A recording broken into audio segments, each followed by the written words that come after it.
नीचे की शेल्फ की अंग्रेज़ी किताबों में भी कोई कागज़ नहीं मिला। लेकिन एक बात पर व्योमकेश ने हमारा ध्यान खींचा। कुछ किताबों के नाम वाले पन्नों पर ढाका के एक किताब बेचने वाले की रबर स्टैंप लगी हुई थी। एकेरे ने भौं उठाकर व्योमकेश की ओर देखा। मैंने भी देखा, लेकिन व्योमकेश ने कुछ नहीं कहा। शायद रवि वर्मा की मौजूदगी की वजह से वह चुप रहा।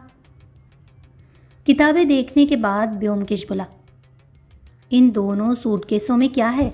खोल कर देखो। एकेरे ने चाबियों का गुच्छा निकाल कर दोनों सूटकेस खोले। अंदर तरह तरह के औरतों के कपड़े करीने से रखे थे। साड़ियाँ, स्कर्ट, घाघरे, दुपट्टे, कमीज़, पायजामे आदि। सब बहुत महंगे लग रहे थे। व्योमकेश ने उन्हें उलट पलट कर देखा, फिर सांस छोड़कर बोला, नहीं, काम की कोई चीज़ नहीं है। बाथरूम देखा तुमने? एकेरे बोले, हाँ देखा, खास देखने लायक कुछ नहीं। मैं भी एक बार देख लेता हूँ।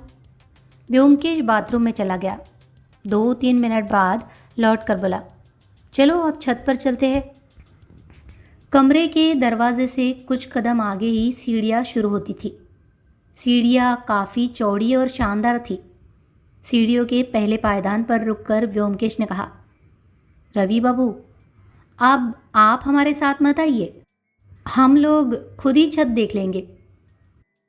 उसके कहने के अंदाज में ऐसी दृढ़ता थी कि रवि वर्मा आगे बढ़ने की हिम्मत न कर सका। वह सीढ़ियों के नीचे ही रुक गया। हम ऊपर चढ़ गए। दूसरी मंजिल को पार करके सीढ़ियाँ तीसरी मंजिल तक जाती थी। मोड़ पर जितना हिस्सा दिखाई दिया, उतने में हमने देखा कि ऊपर भी नीचे की तरह वैसा ही एक बड़ा हॉल था। सामने की ओर दोनों कोनों में 2 कमरे थे।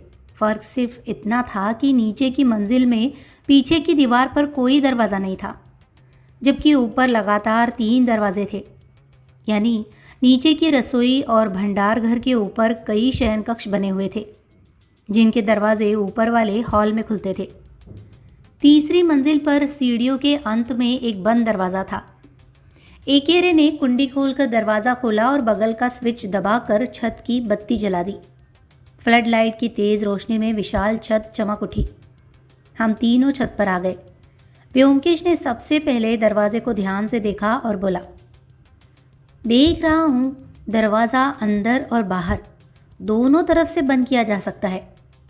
अंदर कुंडी है और बाहर शिकल। एकेरे, जब तुम छत पर आए थे तब क्या दरवाज़ा बंद था? एकेरे ने कहा, नहीं, दोनों तरफ से खुला था। बिजली की तेज़ रोशनी तो थी ही, ऊपर से कृष्ण पक्ष का आधा चांद भी निकल आया था। हम छत के बीच जाकर खड़े हो गए। छत बहुत बड़ी थी। उस पर आराम से एक टेनिस कोर्ट बनाया जा सकता था। चारों तरफ मजबूत दीवार की मुंडेर थी। बाहर की तरफ बांस का मचान लगा हुआ था, सिर्फ पूरब की तरफ नहीं। शायद वहाँ मरम्मत का काम पूरा हो चुका था। छत से कुछ दूर बगीचे की सीमा पर लंबे सिल्वर पाइन के पेड़ कतार में खड़े थे, जैसे घर की रखवाली कर रहे हो। ऊपर से उनके सिर मंदिर की चोटियों जैसे दिखाई दे रहे थे। व्योमकेश ने एक बार चारों तरफ नज़र दौड़ाई, फिर उसकी नज़र छत के बीचों बीच बिछी एक चटाई और उसके पास रखी औरतों की चप्पलों पर टिक गई। मेरे मन में एक तस्वीर उभर आई। हेना छत पर आई, चटाई बिछाई, चप्पल उतारी और बैठ गई। फिर व्योमकेश उस जगह जाकर कुछ देर चुपचाप खड़ा रहा। फिर उसने पूछा, हिना किस तरफ गिरी थी? एकेरे ने उस दिशा की ओर इशारा किया जहाँ मचान नहीं था। उधर। हम तीनों छत की पूर्वी मुंडेर के पास गए। सामने चांद था। 25 हाथ दूर पाइन के पेड़ हवा में धीरे धीरे सरसराहट कर रहे थे, जैसे हेना की मौत के बारे में आपस में बातें कर रहे हो। अगर वे इंसानों की भाषा बोल पाते तो शायद हमें असली गवाह मिल जाता। एकेरे ने नीचे इशारा करते हुए कहा, वह वही गिरी थी। हमने नीचे झांक कर देखा। पेड़ों की छाया में कुछ साफ दिखाई नहीं दिया। मुंडेर मेरी कमर तक ऊंची थी और लगभग 1 फुट चौड़ी। हिना मुझसे छोटी ही रही होगी। अगर वह नीचे झांकती भी तो इतनी ऊंची मुंडेर पार करके गिर जाना आसान नहीं था। लगता था व्योमकेश भी यही सोच रहा था। उसने एकेरे से पूछा, मुंडेर की ऊंचाई लगभग 4 फुट है। हिना की लंबाई कितनी थी? एकेरे ने कहा, लगभग 5 फुट 3 इंच। लेकिन फिर भी गिरना असंभव नहीं। व्योमकेश बोला, मैंने असंभव नहीं कहा। फिर वह धीरे धीरे मुंडेर के किनारे किनारे चलने लगा। नीचे से ऊपर तक बना बांस का मचान सीढ़ी जैसा था। कोई ताकतवर आदमी आसानी से उस पर चढ़कर छत तक आ सकता था। छत की जांच खत्म करके व्योमकेश थोड़ी निराश आवाज़ में बोला, काफ़ी रात हो गई, आज के लिए इतना ही। क्या हिना के कमरे को सील करोगे? एकेरे ने कहा, मुझे नहीं लगता कि कमरे को सील करने की ज़रूरत है। हिना की मौत उस कमरे में नहीं हुई। ऊपर से हम दोनों कमरे की तलाशी भी ले चुके हैं। व्योमकेश ने और कुछ नहीं कहा। एकेरे ने बत्ती बुझाई और सीढ़ियों से नीचे उतरने लगे। हम भी उनके पीछे पीछे चल पड़े। हम चुपचाप नीचे उतर रहे थे। दूसरी मंजिल तक पहुंचकर जैसे ही मोड़ लेने वाले थे, बगल की तरफ से दबे लेकिन तेज स्वर में आवाज़ सुनाई दी, तुम चुप रहोगे? कुछ नहीं बोलोगे? हमने तुरंत गर्दन घुमाकर देखा। दूसरी मंजिल के हॉल के दूसरे सिरे पर रवि वर्मा और श्रीमती चमेली आमने सामने खड़े थे। शायद रवि वर्मा ने हमें देख लिया और चुपके से चमेली देवी को इशारा किया। उन्होंने हमारी तरफ देखा। उनकी तेज़ आंखों में गहरी झुंझलाहट चमक उठी। फिर वे तेज़ कदमों से पीछे वाले कमरे में चली गई। नीचे आकर व्योमकेश ने एकेरे की ओर हल्की मुस्कान से देखा और बोला, सुना? एकेरे ने हल्का सा सिर हिलाया और बोले, चलो पुलिस वैन से तुम्हें घर छोड़ दूँ। अगले दिन रविवार की सुबह 7 बजे मैं और व्योमकेश चाय लेकर बैठे ही थे कि धड़धड़ाते हुए नेंगटी कमरे में घुसाया और बोला, व्योमकेश दा, बड़ा भयानक मामला हो गया। व्योमकेश ने भौवे उठाकर पूछा, भयानक मामला? नेंगटी बोला, हाँ, पहले एक सिगरेट दीजिए। व्योमकेश ने उसे सिगरेट दी।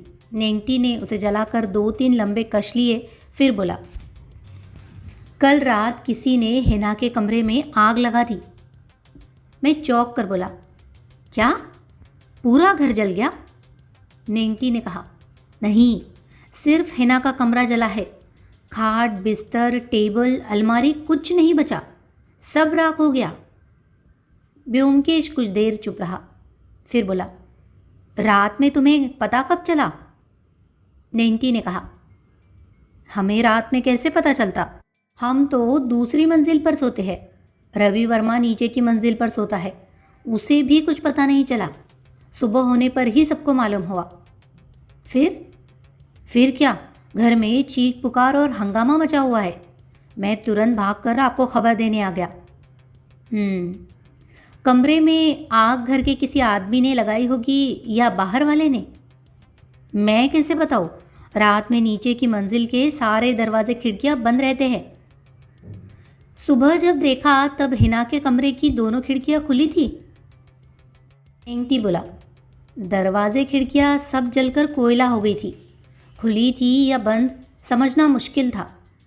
लेकिन ये कहकर नेंटी रुक गया। व्योमकेश ने पूछा, लेकिन क्या? नेंटी की सिगरेट आधी जल चुकी थी। उसने बची हुई आधी सिगरेट बुझाकर बड़े संभाल कर जेब में रख ली और बोला, सीढ़ी के नीचे एक पेट्रोल का टीन रखा रहता था। देखा गया कि टीन खाली है। मतलब? व्योमकेश बात अधूरी छोड़कर सोच में डूब गया। नेंगटी उठने लगा और बोला, मैं चलता हूँ। अगर मासी माँ को पता चल गया कि मैं घर में नहीं हूँ तो मेरी खैर नहीं। व्योमकेश ने सिर उठाकर कहा, बैठो, तुमसे 2-1 बात पूछनी है। नेंगटी अनमने ढंग से बैठ गया और बोला, अब क्या पूछोगे? जो जानता था सब बता दिया। अब आप अपनी अक्ल लगाकर पता लगाइए कि खून किसने किया। व्योमकेश बोला, अब तक ये साबित नहीं हुआ कि खून हुआ है। खैर छोड़ो, जिस समय हिना छत से गिरी उस वक्त तुम कहाँ थे? नेंगटी बोला, मैं घर में नहीं था, सिगरेट पीने बाहर गया था। तुम्हें कैसे मालूम कि ठीक उसी समय हिना छत से गिरी थी? जब तुम सिगरेट पीने गए थे? सुनिए, 5:30 बजे से थोड़ा पहले जब मैं घर से निकल रहा था तब हिना के कमरे का दरवाज़ा थोड़ा खुला था।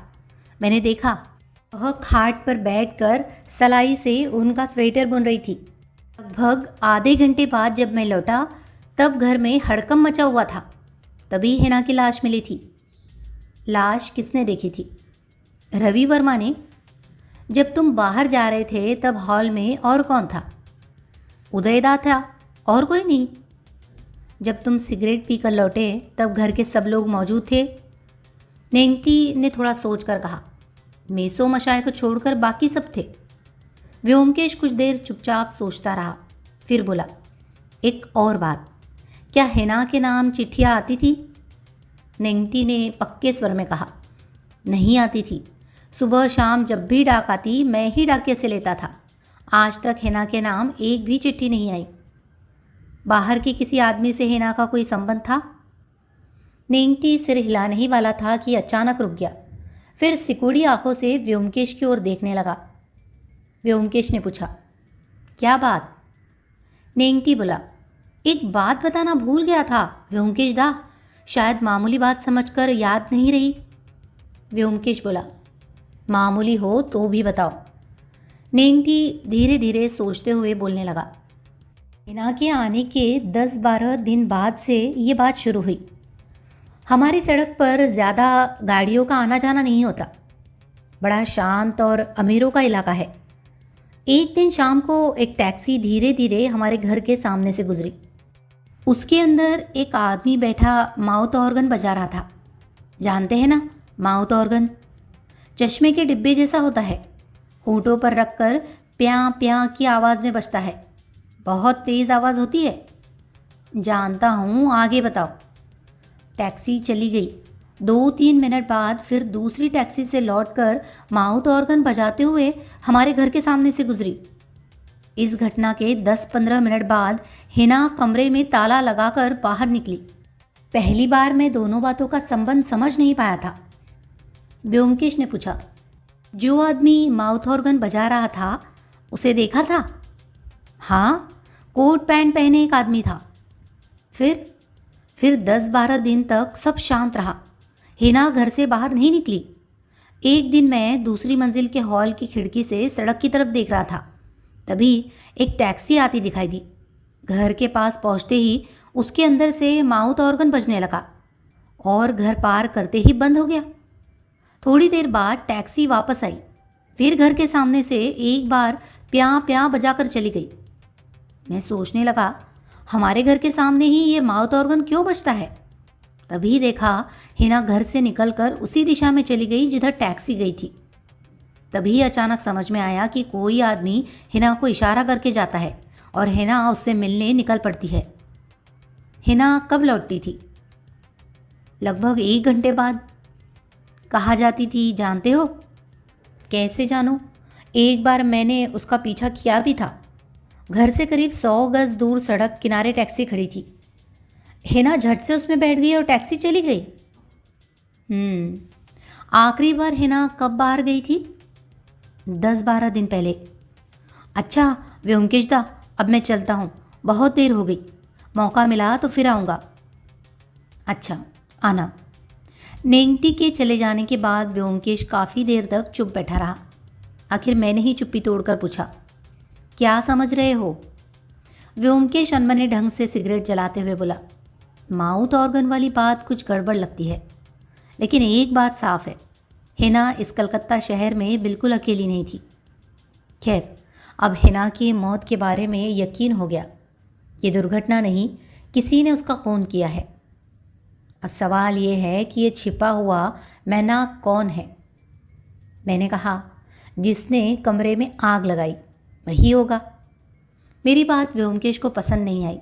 उसने सिर हिलाकर कहा, हो सकता है, और ये भी हो सकता है कि वो कोई दूसरा हो। ज़रा सोचो, किसी ने हिना का खून किया, उसका मकसद हम नहीं जानते। वजह प्रेम ईर्ष्या भी हो सकती है या कुछ और भी, लेकिन जिसने कमरे में आग लगाई उसका उद्देश्य साफ समझ में आता है। हिना के कमरे में ऐसी कोई खतरनाक चीज़ थी जिसे वह नष्ट कर देना चाहता था। हमने कमरे की ऊपर ऊपर तलाशी ली थी, मगर कुछ खास नहीं मिला। अब अगर दोबारा खोजबीन होती तो शायद वो चीज़ मिल जाती, इसलिए पूरा कमरा ही जला दिया गया। मैंने पूछा, वो खतरनाक चीज़ क्या हो सकती है? व्योमकेश बोला, शायद कोई कागज़, सिर्फ एक छोटा सा कागज़। अगर बड़ी चीज़ होती तो हमें पहले ही मिल जाती। अचानक मुझे याद आया। मैंने कहा, व्योमकेश, वो गुलाबी कागज़ का टुकड़ा, उसमें क्या लिखा है? व्योमकेश ने दराज से वह कागज़ निकाल कर मुझे दे दिया और बोला, कविता है, पढ़कर देखो कविता बनी है या नहीं। मैंने पढ़ा, तुम्हारी हंसी की वह हल्की चमक छुरी की तरह दिल में धंस गई। बिना किसी दोष के सज़ा देने की ताकत है तुम्हारे होठों में। मैंने कहा, बुरी नहीं है, कुछ कुछ संस्कृत की अजीब कविताओं जैसी लगती है। ये किसने लिखी? व्योमकेश बोला, उस घर में कवि सिर्फ एक ही है, युगल। दोपहर बाद एके रे खुद बयान की नकल लेकर आए। आज उनका व्यवहार बिल्कुल अलग था। उन्होंने हमसे हंसी मजाक किया, 2-4 मज़ेदार किस्से सुनाए, ये साबित करने की कोशिश की कि व्योमकेश को पुलिस में भर्ती होना चाहिए था। यूँ बेकार जंगलों में जंगली भैंसे नहीं दौड़ाने चाहिए थे। फिर आराम से चाय नाश्ता किया और उसके बाद काम की बात पर आए। उन्होंने बयान की फाइल व्योमकेश को देते हुए कहा, लो, पढ़ सकते हो, लेकिन तुम्हारे किसी काम की नहीं है। व्योमकेश ने भौं उठाकर पूछा, काम की क्यों नहीं? एकेरे बोले, पुलिस विभाग की राय में हिना की मौत सिर्फ एक दुर्घटना है, आगे जांच करना बेकार है। व्योमकेश कुछ देर उन्हें देखता रहा, फिर बोला, कमरे में आग लगने की खबर मिली? एकेरे ने कहा, मिली, वह सिर्फ संयोग है, यह साबित नहीं हुआ कि किसी ने जानबूझकर आग लगाई। व्योमकेश ने एक बार तीखी नज़र से उनकी ओर देखा, फिर खिड़की के बाहर देखने लगा। आखिर बोला, तो संतोष बाबू ने जो काम मुझे दिया था वो खत्म हुआ? अब उनके परिवार की प्रतिष्ठा बचाने की ज़रूरत नहीं रही? एकेरे हंसकर बोले, हाँ, तुम उन्हें भरोसा दिला सकते हो कि अब पुलिस उनके परिवार को परेशान नहीं करेगी। हाँ, एक बात और, आग लगने की खबर पाकर मैं संतोष बाबू के घर गया था। वे वही मौजूद थे। कल हिना की दराज से जो फोटोग्राफ मिला था वो मैंने उन्हें दिखाया। उन्होंने कहा वो हिना की माँ की तस्वीर है। व्योमकेश ने सिर हिलाया और पूछा, पोस्टमार्टम में क्या निकला? एकेरे बोले, ऐसे मामले में जो उम्मीद की जाती है उससे ज़्यादा कुछ नहीं। पसली की एक हड्डी टूटकर दिल में घुस गई थी, मौत तुरंत हो गई, बाकी कोई जटिल बात नहीं मिली। मौत का समय 5:30 से 6 बजे के बीच। फिर एकेरे दो एक हंसी मजाक की बातें कहकर व्योमकेश की पीठ थपथपाते हुए चले गए। व्योमकेश बहुत देर तक चुपचाप बैठा रहा। मैंने पूछा, क्या एकेरे बहुत बुद्धिमान आदमी है? व्योमकेश ने मेरी ओर देखकर कहा, उसकी बुद्धि किसी से कम नहीं। मैंने कहा, बस कमी यह है कि वह पुलिस में है। हाँ, कमी यही है कि वह पुलिस में है। ये कहकर व्योमकेश ने बयान वाली फाइल उठा ली। आधे घंटे बाद बयान पढ़कर उसने फाइल मुझे देते हुए कहा, कोई ख़ास बात नहीं है, तुम भी देख सकते हो, मैं ज़रा घूम कर आता हूँ। कहाँ जा रहे हो? काफ़ी दिनों से दुकान नहीं गया, जाकर देखो प्रभात क्या कर रहा है। वह चला गया। मैं फाइल खोलकर बयान पढ़ने लगा। रविंद्रनाथ वर्मन, उम्र 39 वर्ष, संतोष समद्दार के एक सचिव। संतोष बाबू के घर में ही रहते हैं। वेतन 350 रुपये। आज शनिवार है। मालिक के ऑफिस से चले जाने के बाद मैं लगभग 3:30 बजे घर लौटा। उस समय हेना कहाँ थी मैंने ध्यान नहीं दिया, शायद अपने कमरे में ही थी। मैं कुछ देर अपने कमरे में आराम करता रहा। 4:30 बजे नौकर चाय नाश्ता दे गया। मैंने खाया। फिर 5 बजे के करीब घर से निकला। बाज़ार से कुछ सामान खरीदना था, साबुन, टूथपेस्ट, दाढ़ी बनाने का ब्लेड, एस्पिरिन वगैरह। जब मैं निकला था तब हॉल में केवल एक आदमी था, उदय। उससे मेरी कोई बात नहीं हुई। वह कुछ नहीं कर रहा था, बस छाती पर हाथ बांधे कमरे में इधर उधर घूम रहा था। उदय कॉलेज में पढ़ता है, लेकिन जब मन होता है तभी जाता है। पढ़ाई में उसका मन नहीं है। मैं बाज़ार से ठीक 6 बजे लौटा। तब तक अंधेरा नहीं हुआ था। मैं अपना सामान कमरे में रखकर पूरब की ओर बने गुलाब के बाग में गया। वहाँ कुछ देर टहलने के बाद अचानक मेरी नज़र घर की दीवार के पास किसी इंसानी आकृति जैसी चीज़ पर पड़ी। पास जाकर देखा, वो हिना थी। मैंने चिल्लाकर लोगों को बुलाया। नौकर दौड़ कर आए। युगल और उदय भी आए। हाँ, वे दोनों घर में ही थे। हम सब ने मिलकर लाश को घर के अंदर लाया। फिर मैंने पुलिस को फ़ोन किया।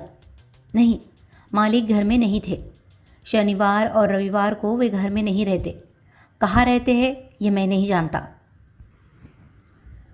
युगल चंद समद्दार, उम्र 20 वर्ष, संतोष समद्दार का पुत्र। मैं कॉलेज में पढ़ता हूँ। आज दोपहर 2 बजे के बाद क्लास नहीं थी, इसलिए 3 बजे घर लौट आया था। मेरा कमरा दूसरी मंजिल पर है, रविंद्र वर्मा के कमरे के ठीक ऊपर। कमरे में आकर मैं किताब लेकर बिस्तर पर लेट गया और फिर सो गया। नींद सीधे 5:30 बजे खुली। जल्दी से उठकर नीचे गया। नहीं, हॉल में कोई नहीं था। मैं गुलाब के बाग में गया और कुछ देर टहलता रहा। फिर वापस आकर दूसरी मंजिल पर गया। चिंगड़ी मेरे लिए चाय नाश्ता लाई। मैंने खाया। उसके बाद अपने कमरे में जाकर पढ़ने बैठ गया। मैं बाग में ज़्यादा देर नहीं था, लगभग 15-20 मिनट, मान लीजिए 5:30 से 5:45 तक। नहीं, मैंने रविंद्र वर्मा को बाग में नहीं देखा। घर के पास हिना का शव भी नहीं देखा। 6 बजे के बाद नीचे शोर शराबा सुनकर मैं नीचे आया। तब वे लोग हिना का शव घर के अंदर ला रहे थे। हिना से मेरी कोई ख़ास नज़दीकी नहीं थी, किसी से भी उसकी नज़दीकी नहीं थी। वह किसी से मिलती जुलती नहीं थी। उदयचंद समद्दार, उम्र 20 वर्ष, संतोष समद्दार के पुत्र। मैं आज कॉलेज नहीं गया था। दोपहर में मैं बिलियर्ड खेलने क्लब गया था। क्लब का नाम ग्रेट ईस्टर्न स्पोर्टिंग क्लब है। मैं 4:30 बजे घर लौट आया। ऊपर दूसरी मंजिल पर हिना का कमरा है, उसके ठीक ऊपर मेरा कमरा है। मैं अपने कमरे में गया, कपड़े बदले और नीचे हॉल में आ गया। मैं जब जहाँ चाहता हूँ वहाँ रहता हूँ। मुझे इसका कारण बताने की ज़रूरत नहीं है। सवाल: जब आप हॉल में थे क्या आपने किसी और को देखा? जवाब: रविंद्र वर्मन अपने कमरे में था। कभी कभी हॉल में आता था। लगभग 5 बजे वो बाहर चला गया। सवाल: और कोई? जवाब: नेंगटी इधर उधर घूम रहा था। उसने मुझसे एक सिगरेट ली और बाहर चला गया। सवाल: उस समय हिना कहाँ थी? जवाब: अपने कमरे में। सवाल: क्या हिना आपके सामने ही अपने कमरे से छत पर जाने के लिए निकली थी? जवाब: हाँ। सवाल: उसके साथ में कुछ था? जवाब: एक छोटी चटाई और एक वैनिटी बैग था। सवाल: क्या आपने उससे बात की? जवाब: कोई टिप्पणी नहीं। सवाल: हिना के जाने के बाद आप हॉल में कितनी देर रहे? जवाब: 5 मिनट। सवाल: फिर कहाँ गए? जवाब: अपने कमरे में। सवाल: क्या हिना के साथ आपकी नज़दीकी थी? जवाब: कोई टिप्पणी नहीं। No comments. श्रीमती चमेली समद्दार, उम्र 44 वर्ष, संतोष समद्दार की पत्नी। 6 महीने पहले हिना मलिक मेरे घर आई थी। उसका मुझसे कोई संबंध नहीं था। मैंने उसे कभी ऊपर के कमरे में नहीं बुलाया। मैं चेहरे देखकर लोगों को समझ सकती हूँ। हिना अच्छी लड़की नहीं थी। मेरे पति उसे क्यों घर लाए मैं नहीं जानती। मुझे ये बात पसंद नहीं थी, लेकिन घर के मालिक की इच्छा है तो मैं क्या कर सकती हूँ। हिना को लेकर मेरे पति से कोई झगड़ा नहीं हुआ, न ही इस विषय में कोई बात हुई। मेरे दोनों बेटे अच्छे और चरित्रवान लड़के हैं। हिना के साथ उनका कोई संबंध नहीं था।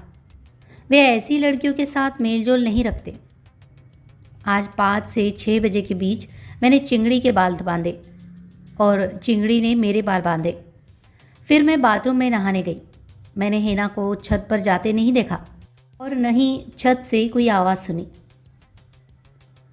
शेफालिका उर्फ चिंगड़ी, उम्र 15 वर्ष, संतोष समद्दार के घर में पली हुई। 2 साल पहले हमारे माता पिता की मृत्यु हो गई थी। तब से मैं और मेरा भाई मासी के पास रह रहे हैं। जब हिना इस घर में आई थी तो मुझे वो बहुत अच्छी लगी थी। इतनी सुंदर लड़की मैंने पहले नहीं देखी।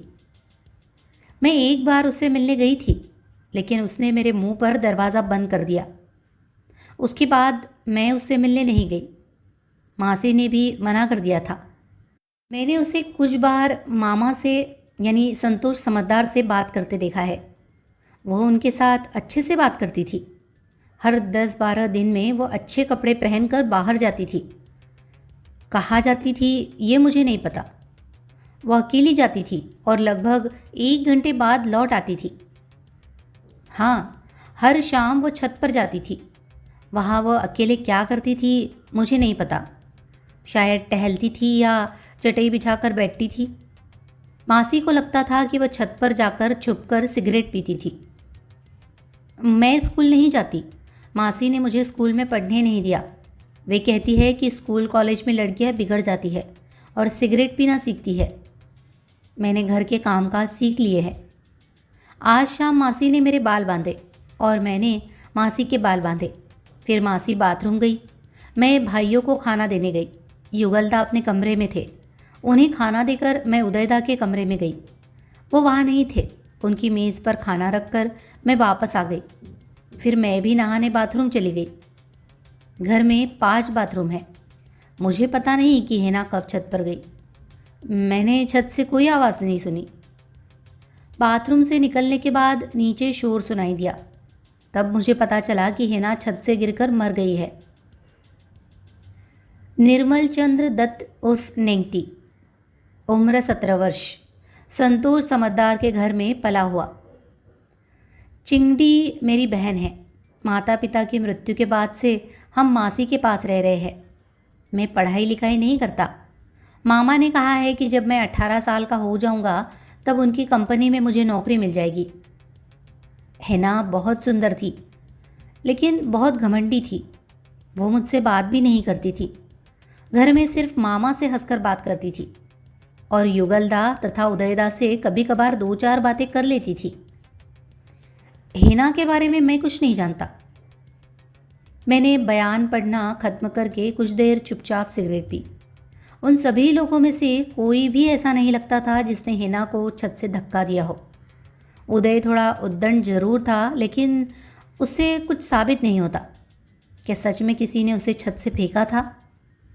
शायद पुलिस की ही बात सही हो और व्योमकेश बेवजह हर जगह साजिश ढूंढ रहा हो। लेकिन क्या कमरे में आग लगना भी सिर्फ एक संयोग था? नेंगटी ने एक आदमी की बात बताई थी। हिना हर 10-12 दिन में माउथ ऑर्गन की आवाज़ सुनकर उससे मिलने जाती थी। वो आदमी कौन था? क्या वही किसी अनजाने कारण से उसका हत्यारा है? संतोष बाबू के घर की 3री मंजिल की छत ऐसी थी कि बाहर का कोई भी व्यक्ति आसानी से वहां पहुंच सकता था। बाहर लगी सीढ़ी से कोई भी छत तक जा सकता था। यानी घर के लोग और बाहर के लोग दोनों के लिए छत तक पहुंचना बराबर आसान था। शाम की चाय के समय व्योमकेश लौट आया। मैंने पूछा, दुकान में क्या सोच कर गए थे? वो चाय में चम्मच घुमाते हुए बोला, कोई ख़ास सोच नहीं थी, दिमाग भारी हो रहा था, इसलिए थोड़ी हवा लेने निकल गया था। दुकान पर विकास मिल गया। वो कभी कभी प्रभात के साथ बैठने आता है। चाय का एक घूंट लेकर उसने सिगरेट जलाई और कहा, विकास से मिलना अच्छा ही हुआ। मैंने उसे कल शाम आने को कहा है। उसे क्यों बुलाया है? ज़रूरत पड़ेगी या नहीं ये संतोष बाबू पर निर्भर करता है। कल सुबह उनसे मिलूँगा। अगर उन्होंने मुझे हटा दिया तो फिर कुछ नहीं कर सकूँगा। वो फिर चाय और सिगरेट में लग गया। मैंने कुछ सवाल और किए, लेकिन उसने सिर्फ टाल मटोल जवाब दिए। मैं उसकी आदत जानता था, इसलिए और पूछना बेकार समझा। अगले दिन ठीक 9 बजे हम दोनों संतोष बाबू के ऑफिस पहुँचे। क्लाइव स्ट्रीट पर एक बड़ा सा व्यापारिक भवन था। उसकी 2री मंजिल पर संतोष बाबू का दफ्तर था। वे अभी अभी ऑफिस आए थे और सूचना मिलने पर हमें बुला लिया। हम उनके कमरे में दाखिल हुए।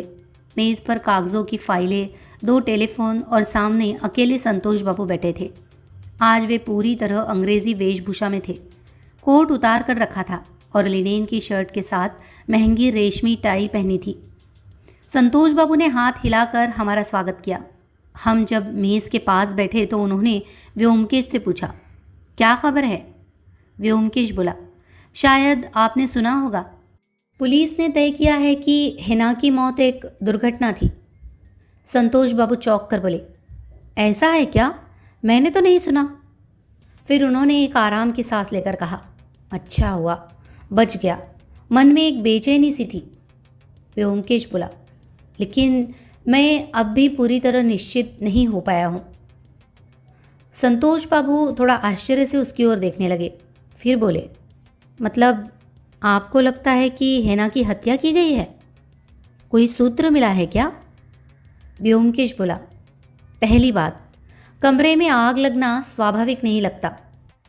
संतोष बाबू शून्य में देखते हुए धीरे धीरे बोले, ये तो ठीक है, आग लगना कोई साधारण दुर्घटना नहीं लगती। और कुछ? व्योमकेश ने तब माउथ ऑर्गन वाली बात बताई। संतोष बाबू ध्यान से सुनते रहे। फिर बोले, लेकिन जहाँ तक मैं जानता हूँ यहाँ हिना का कोई परिचित नहीं है। व्योमकेश बोला, हो सकता है वो पाकिस्तान का कोई आदमी हो, शायद काम के सिलसिले में 10-12 दिन में एक बार कलकत्ता आता हो और हिना से मिलकर चला जाता हो। इसी समय टेलीफोन बज उठा।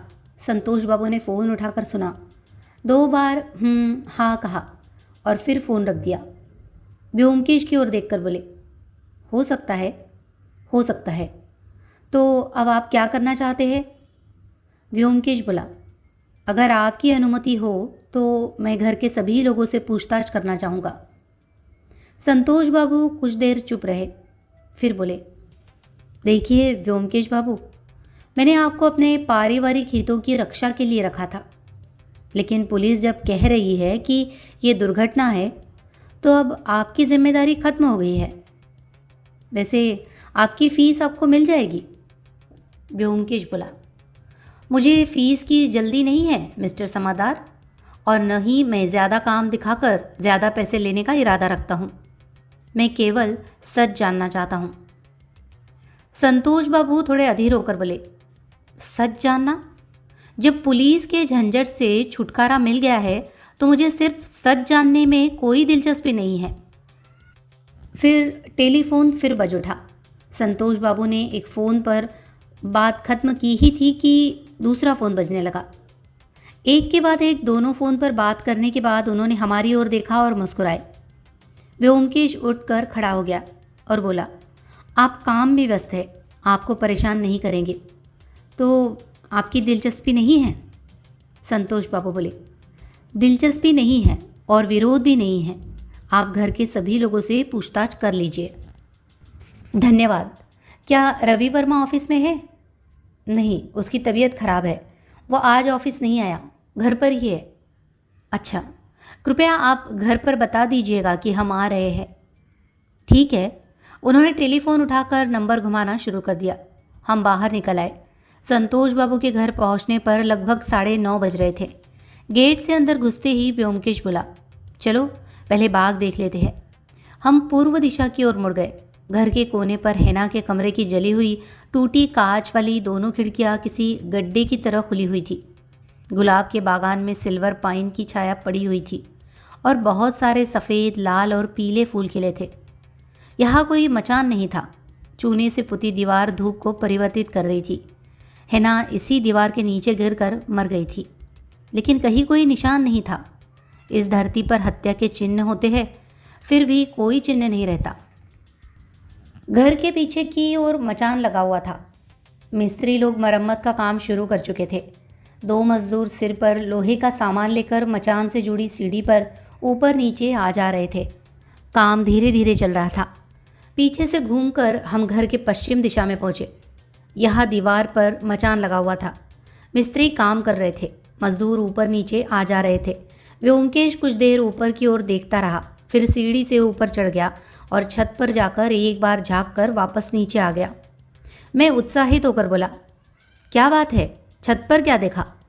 उसने मुस्कुरा कर कहा, छत पर देखने लायक कुछ नहीं है, देखने लायक चीज़ वहाँ है। और उसने बाहर की ओर इशारा किया। मैंने गर्दन घुमा कर देखा। खिड़की वाला छोटा दरवाज़ा। व्योमकेश उसी तरफ बढ़ा। मैं भी उसके पीछे चल पड़ा। बाग के इस हिस्से में आम, लीची, अमरूद और जामुन के पेड़ थे। हम फलदार बाग पार करके घर की बाहरी दीवार के पास पहुँचे। खिड़की वाला फाटक बहुत संकरा था, लोहे की सलाखों वाला, लगभग 5 फुट ऊंचा। उसमें ताला लगाने की व्यवस्था थी, लेकिन जंग लगे होने से लग रहा था कि बहुत समय से ताला नहीं लगा है। फाटक के बाहर एक पतली गली जाती थी। इसी रास्ते से घर के नौकर चाकर आते जाते थे। व्योमकेश ने मेरी ओर भौवे उठाकर पूछा, क्या समझे? मैंने कहा, मैंने ये समझा कि बाहर से बिना किसी की नज़र पड़े बाग में आया जाया जा सकता है और बाग से सीढ़ी लगाकर छत पर चढ़ना भी मुश्किल नहीं है। उसने मेरी पीठ थपथपाई और कहा, शाबाश, चलो अब घर के अंदर चलते हैं। हॉल में नेंगटी हेना के जले हुए कमरे के बाहर खड़ा होकर वही देख रहा था। हमें देखकर वह आगे आया। व्योमकेश ने पूछा, क्या देख रहे थे? नेंगटी बोला, कुछ नहीं, आज सुबह मासी जी ने आकर कमरे में गंगा जल छिड़का है। कल से मिस्त्री लगेंगे, नए दरवाजे खिड़कियाँ लगेगी, कमरे का प्लास्टर हटाकर नया प्लास्टर किया जाएगा। अच्छी बात है कि पूरा घर कंक्रीट का है, नहीं तो पूरा घर जलकर राख हो जाता। व्योमकेश ने कहा, घर के बाकी लोग कहाँ है? नेंगटी बोला, घर में ही है। मामा जी ने फ़ोन किया था, बड़े लड़के कॉलेज नहीं गए हैं, बुला दो? व्योमकेश बोला, नहीं, मैं खुद हर कमरे में जाकर मिलूँगा। रवि वर्मा कहाँ है? अपने कमरे में। नेंगटी ने उंगली से इशारा किया। ठीक है, तुम ऊपर जाकर सबको बता दो, मैं रवि वर्मा से मिलकर आता हूँ। नेंगटी दूसरी मंजिल पर चला गया। हम रवि वर्मा के दरवाजे के सामने जाकर खड़े हो गए। दरवाज़ा आधा बंद था। व्योमकेश ने खटखटाते ही वह खुल गया। रवि वर्मा ने कहा, आइए। उसके पूरे शरीर पर धूसर रंग का एक अलावन लिपटा हुआ था। उसका दुबला चेहरा और भी सूखा लग रहा था। उसने कहा, तबीयत ठीक नहीं है, इसलिए ऑफिस नहीं गया, और वह खांसी रोकने की कोशिश करने लगा। हम कमरे में दाखिल हुए। कमरा आकार में हिना के कमरे के बराबर ही था। सामान भी वैसा ही था, पतला बिस्तर, मेज़, कुर्सी और किताबों की अलमारी। रवि वर्मा ने कमरा काफ़ी साफ सुथरा रखा था। व्योमकेश ने कुछ देर उसे ध्यान से देखा, फिर कहा, रवि बाबू, आपको सच में संतोष बाबू के निभृत कुंज का फ़ोन नंबर नहीं पता? रवि वर्मा ने दृढ़ता से सिर हिलाकर कहा, नहीं, सच में नहीं जानता। मालिक ने मुझे नहीं बताया, इसलिए मैंने भी जानने की कोशिश नहीं की। मैं एक नौकरी करने वाला आदमी हूँ, मुझे इसकी क्या ज़रूरत? व्योमकेश बोला, ठीक है, लेकिन सुकुमारी के घर का फ़ोन नंबर तो आपको पता होगा। वहाँ भी आपने हिना की मौत की खबर नहीं दी? नहीं, उस समय हंगामे में किसी पर ध्यान नहीं दे सका। मुझे लगता है पुलिस के आने के बाद नेंगटी ने किसी को फ़ोन किया था। नेंगटी ने मुझे फ़ोन किया था। ठीक है, बताइए, परसों रात जब हिना के कमरे में आग लगी थी तब आपको कुछ भी पता नहीं चला? रवि वर्मा खांसने लगा, फिर खांसी रोक कर धीमी आवाज़ में बोला, नहीं, मुझे कुछ पता नहीं चला। अजीब बात है। अजीब नहीं है, मैंने नींद की दवा खा ली थी। मुझे कभी कभी अनिद्रा होती है, पूरी रात जागता रहता हूँ। शनिवार को उन सब घटनाओं के बाद सोचा कि नींद नहीं आएगी, इसलिए सोते समय 3 एस्पिरिन की गोलियाँ खा ली। उसके बाद रात में क्या हुआ मुझे कुछ पता नहीं। व्योमकेश इधर उधर देखने लगा। मेज़ पर एक शीशी रखी थी। उसने उठाकर देखा, एस्पिरिन की शीशी लगभग भरी हुई थी। शीशी रखकर उसने एक चाबियों का गुच्छा उठा लिया। कई चाबियाँ एक रिंग में लगी थी, वजनदार थी। व्योमकेश ने पूछा, ये किस चीज़ की चाबियाँ हैं? ऑफिस की। रवि वर्मा ने चाबियों का गुच्छा व्योमकेश के हाथ से लेकर अपनी जेब में रख लिया। ऑफिस के ज़्यादातर दराज और अलमारियों की चाबियाँ मेरे पास रहती है। व्योमकेश ने अचानक पूछा, रवि बाबू, आपका देश कहाँ है? हड़बड़ाकर रवि वर्मा बोला, देश कुमिल्ला जिले में। हिना को पहले से जानते थे? रवि वर्मा की तिरछी आंखों में डर की छाया आ गई। उसने खांसी रोक कर कहा, नहीं। उसके पिता कमल मलिक को भी नहीं जानते थे? नहीं। हिना की मौत के बारे में आप कुछ भी नहीं जानते? रवि वर्मा थोड़ा झिझका। उसने गर्दन बढ़ाकर एक बार हॉल की तरफ देखा, फिर धीरे से बोला, किसी से मत कहिएगा, लेकिन एक बात मैं जानता हूँ। क्या जानते हैं? उस दिन मैंने हिना के कमरे में देखा था कि वो ऊन का स्वेटर बुन रही थी। जानते हैं वो किसके लिए बना रही थी? उदय के लिए। उदय के लिए? आपको कैसे पता चला? एक दिन शाम को मैंने देख लिया था। उदय ऊन का एक बंडल लाकर हिना को दे रहा था। उसी ऊन से हिना स्वेटर बना रही थी। तो उदय और हिना में काफ़ी नज़दीकी थी। रवि वर्मा डर भरी नज़रों से चुप रहा। व्योमकेश ने पूछा, और युगल के साथ? मैं नहीं जानता व्योमकेश बाबू। मैंने आपको जो कुछ बताया है वो कोई और न जान पाए। अगर भाभी जी को पता चल गया तो? भाभी जी यानी श्रीमती चमेली। सब लोग उनसे डरे सहमे रहते थे। मुझे याद आया, उस रात सीढ़ियों से उतरते समय उनकी दबे स्वर में कही बात सुनाई दी थी, तुम चुप रहोगे, कुछ नहीं बोलोगे? व्योमकेश ने पूछा, आपकी हिना से कोई नज़दीकी नहीं थी? रवि वर्मा चौंक पड़ा। मेरी? मैं तो सारी ज़िंदगी औरतों से दूर ही रहा हूँ। मुझे वो सब बीमारी नहीं है व्योमकेश बाबू। अच्छा, चलो अजीत, अब ऊपर चलते हैं। दूसरी मंजिल पर युगल के खुले कमरे के सामने पहुंचकर हमने एक निजी दृश्य देख लिया। युगल मेज़ के सामने बैठा था, हाथ में कलम, सामने कॉपी खोली हुई। चिंगड़ी उसकी कुर्सी के पीछे खड़ी होकर उसकी गर्दन में बाहें डाले कान में धीरे धीरे कुछ कह रही थी। हमें देखते ही वह डरी हुई हिरनी की तरह हमारी ओर देखने लगी, फिर हमारे पास से निकलकर भाग गई। युगल थोड़ा झेपते हुए खड़ा हो गया। आइए। व्योमकेश मुस्कुराकर बोला, आपसे 2-3 सवाल पूछकर चला जाऊंगा। उसके बाद अगर आप कॉलेज जाना चाहें तो जा सकते हैं। युगल ने घड़ी देखकर कहा, अब देर हो गई, सुबह की ही क्लास थी। वो मेज़ से हटकर बिस्तर के पास बैठ गया। बताइए, क्या जानना चाहते हैं? उसके बोलने के ढंग में शांति और विनम्रता थी। उस रात की घबराहट और उलझन अब नहीं थी। व्योमकेश उसके पास बैठकर बोला, आप कविता लिखते हैं? युगल थोड़ा असहज हो गया, धीमी आवाज़ में बोला, कभी कभी लिखता हूँ। व्योमकेश ने जेब से गुलाबी कागज़ का एक टुकड़ा निकालकर उसके सामने रखते हुए कहा, ज़रा देखिए, क्या यह आपकी लिखावट है? मैंने देखा। युगल का सुंदर चेहरा धीरे धीरे लाल हो गया। वह कागज़ के टुकड़ों को संकोच से उलट पुलट कर देखने लगा। इसी बीच मैंने मेज़ पर रखी कॉपी उठाकर देखी। वह कविताओं की कॉपी थी, जिसमें छोटी छोटी कई चतुष्पदियाँ लिखी हुई थी। सारी कविताएं प्रेम से भरी हुई थी। उनमें से एक कविता मुझे बुरी नहीं लगी। गुलाब, तुम्हें सीने से लगाया था मैंने, बदले में तुमने कांटों से सीना चीर दिया। मेरा खून टप टप बह निकला, उसी लालिमा से अपना चेहरा रंग लो। यहाँ गुलाब कौन है ये समझना मुश्किल नहीं था। उधर युगल ने 2 बार गला साफ करके कहा, हाँ, ये मेरी ही लिखी हुई है। व्योमकेश ने सहानुभूति भरे स्वर में कहा, हिना से आपको प्रेम हो गया था? युगल कुछ देर सिर झुकाकर बैठा रहा, फिर चेहरा उठाकर बोला, प्रेम? क्या कहूँ, जब तक हिना जिंदा थी उसने जैसे मुझे किसी नशे में बांध रखा था, लेकिन अब? व्योमकेश प्रसन्न स्वर में बोला, नशा उतर रहा है? अच्छा है। खिड़की से गुलाब का फूल आपने ही फेंका था? हाँ। तब हिना कमरे में नहीं थी? नहीं। युगल बाबू, उस रात आपके भाई उदय बाबू ने आरोप लगाया था कि आपने हिना को मार डाला। इसकी वजह क्या थी? युगल धीरे से बोला, वजह ईर्ष्या। व्योमकेश ने कहा, तो उदय बाबू भी हिना के प्रति आकर्षित थे? ये वही बहुत पुरानी कहानी थी, निशुंभ और मोहिनी की कथा।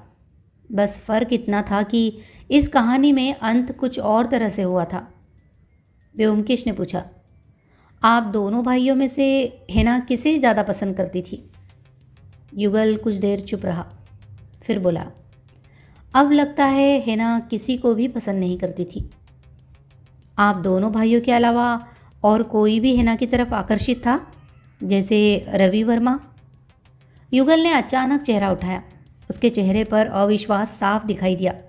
वो बोला, रवि वर्मा? क्या पता, मैं नहीं कह सकता।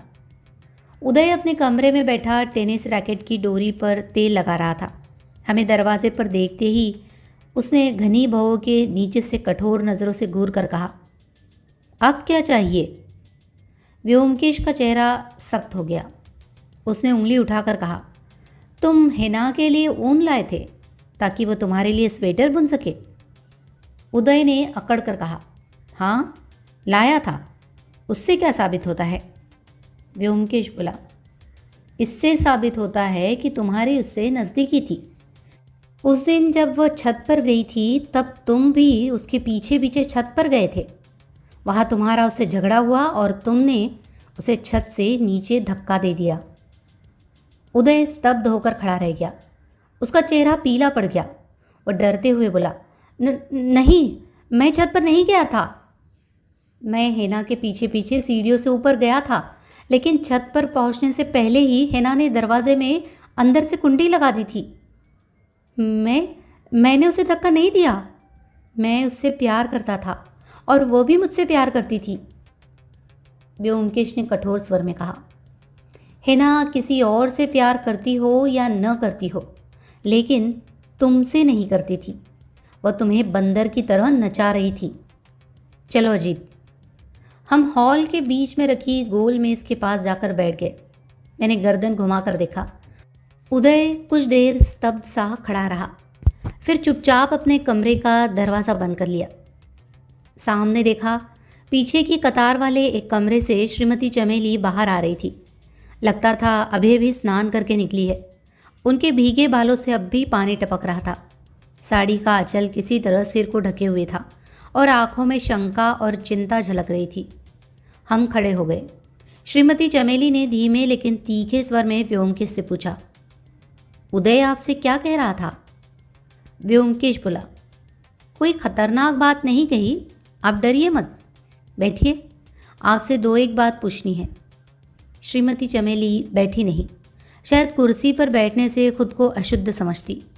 नाराज स्वर में बोली, आप लोग हमें क्यों परेशान कर रहे हैं? ये आप ही जाने। क्या जानना चाहते हैं? पूछिए। खड़े खड़े ही सवाल जवाब शुरू हुआ। व्योमकेश ने पूछा, क्या आप पहले क्रांतिकारियों के दल में थी? श्रीमती चमेली बोली, हाँ थी। आप अहिंसा में विश्वास नहीं करती? नहीं करती। आजकल आपके और आपके पति के बीच संबंध अच्छे नहीं हैं। ये बात सब जानते हैं। उसकी वजह क्या है? उसकी काफ़ी वजह है। क्या आपको शक है कि हिना आपके पति की रखेल थी? हाँ, मेरे पति का चरित्र अच्छा नहीं है। उनके इस निडर साफगोई से व्योमकेश जैसे कुछ क्षण के लिए चौंक गया। फिर उसने विषय बदलते हुए पूछा, नेंगटी और चिंगड़ी क्या आपके सगे भांजे भांजी है? श्रीमती चमेली थोड़ी रुक गई। उनके जवाब का तीखापन भी कुछ कम हो गया। उन्होंने कहा, नहीं, उनकी माँ मेरी बचपन की सहेली थी। हमने गंगा जल की कसम खाकर बहनापा किया था। खून का रिश्ता नहीं है। क्या वे यह जानते हैं?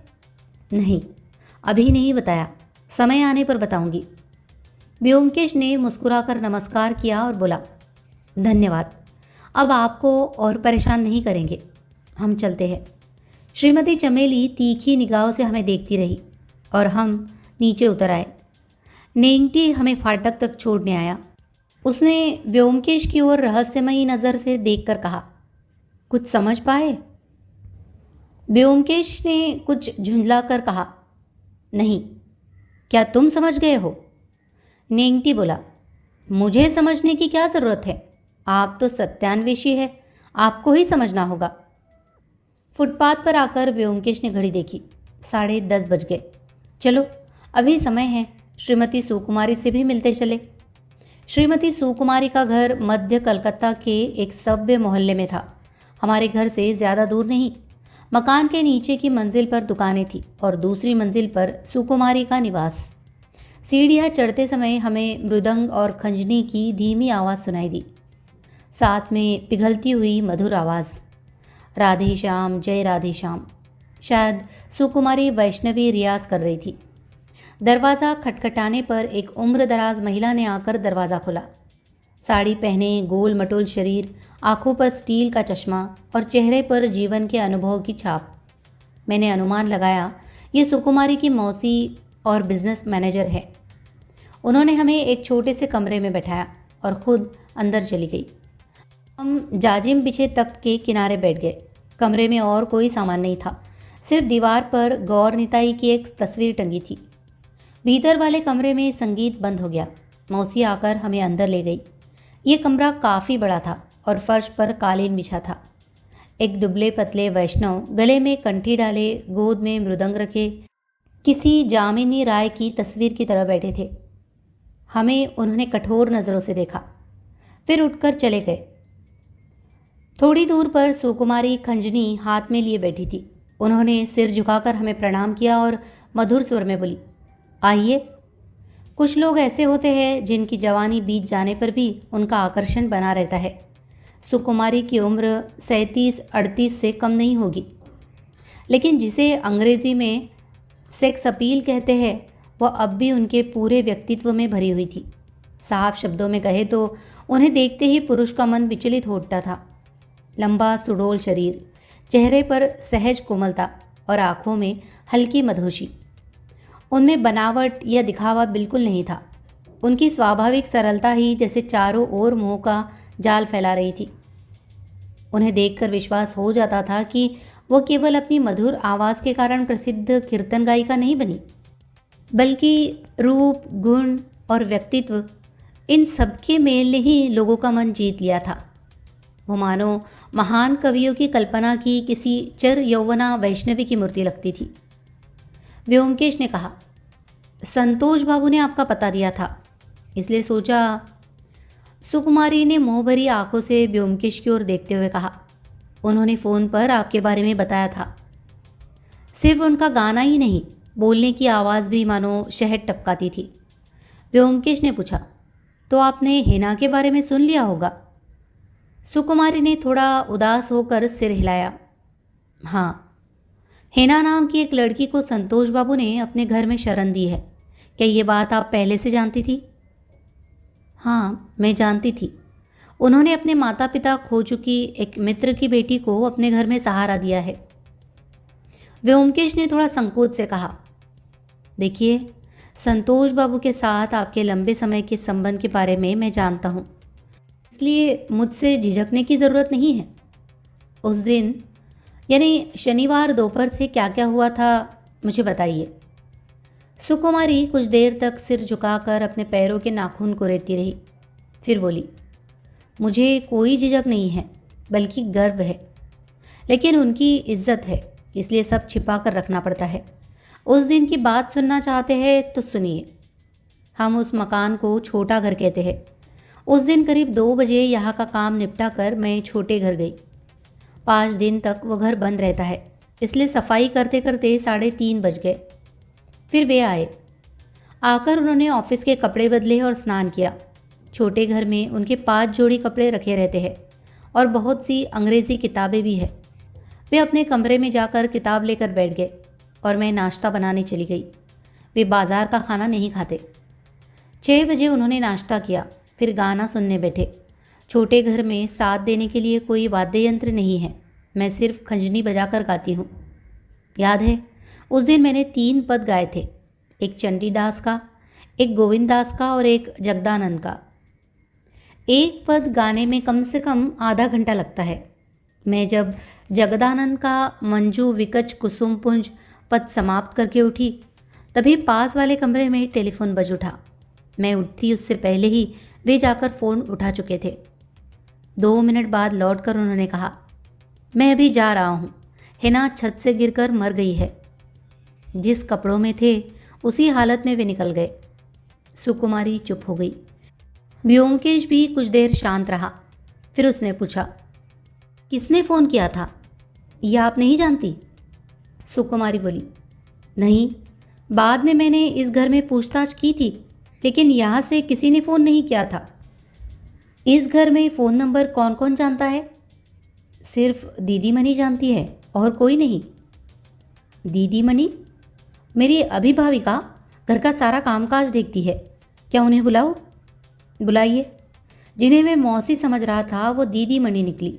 शायद आजकल संबोधन बदल गया था। व्योमकेश के सवालों के जवाब में उन्होंने सुकुमारी की बात की पुष्टि की।